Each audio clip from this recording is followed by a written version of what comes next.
রোহিঙ্গা নেতা মুহিবুল্লাহর হত্যার দায় স্বীকার করে আদালতে জবানবন্দি দিয়েছেন কিলিং মিশনে অংশ নেয়া আজিজুল হক।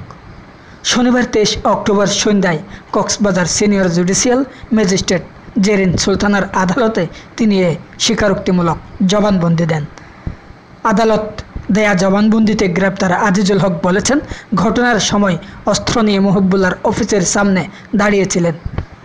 তাকে 3 রাউন্ড গুলি করেন মাস্টার মাইন্ড আব্দুর রহিম।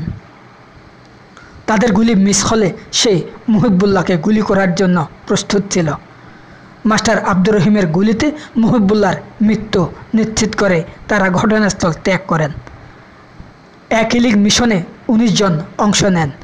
এতে এক একজনকে ভিন্ন ভিন্ন দায়িত্ব দিয়েছিলেন আব্দুর রহিম। এর আগে শনিবার ভোরে রোহিঙ্গা ক্যাম্প থেকে আজিজুল হককে গ্রেপ্তার করে। গ্রেপ্তারের পর পুলিশের কাছে সে মুহিবুল্লাহ হত্যায় সরাসরি অংশ নেয় বলে স্বীকার করেছিল। এরপর তাকে এফবিএন পুলিশ উখিয়া থানা পুলিশের কাছে হস্তান্তর করে। পরে সে আদালতে স্বীকারোক্তিমূলক জবানবন্দি দিতে রাজি হলে পুলিশ শনিবার বিকেল 5টায় কক্সবাজারের সিনিয়র জুডিশিয়াল ম্যাজিস্ট্রেট জেরিন সুলতানার আদালতে নিয়ে আসেন উখিয়া থানা পুলিশ। প্রায় 2 ঘন্টা ধরে আদালতের বিচারক জেরিল সুলতানা আজিজুল হকের জবানবন্দি গ্রহণ করেন। পরে তাকে জেল হাজতে পাঠিয়ে দেন। মুহিবুল্লাহ হত্যা মামলার তদন্তকারী কর্মকর্তা এসআই কার্তিক চন্দ্র জানান, গ্রেপ্তার আসামি আজিজুল হক মুহিবুল্লাহ হত্যায় সরাসরি অংশ নিয়েছে বলে আদালতে স্বীকার করেন এবং 164 ধারায় জবানবন্দি দিয়েছে।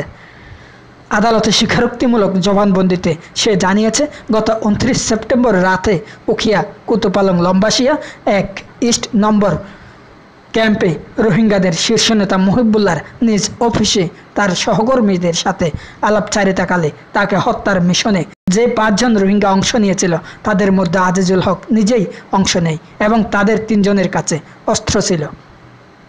5 জনের মধ্যে তারা 3 জন মুহিবুল্লাহর অফিসে ঢুকে মুহিবুল্লাহকে গুলি করে। অপর 2 জন মুহিবুল্লাহর অফিসের বাইরে পাহারায় ছিল।